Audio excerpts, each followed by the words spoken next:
I'm up $900 today trading in the stock market, and here's what I traded step by step. First, you want to search up TradingView and then click on the first link. Once you're on TradingView, you want to go ahead and search up SPX, then click Launch Chart. So now that you're on SPX, you can see that we gap down right off open. When we gap down, we create a space with no candles in it, and usually as time goes on, the gap gets filled. So now that you identified the gap, you want to mark your entry level, which is the resistance level rejecting SPX from entering the gap above. Once you mark down your resistance level, you want to mark down your take profit level, which will be the candle where the gap finishes filling.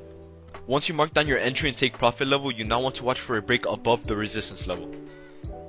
When we break, you want to take note if the buying strength is strong. You can tell that it's strong depending on the size of the candles and if we keep breaking new highs.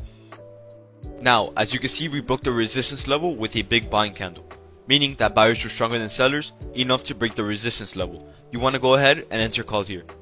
Once you're in calls, you want to target the top of the gap, which is your take profit level.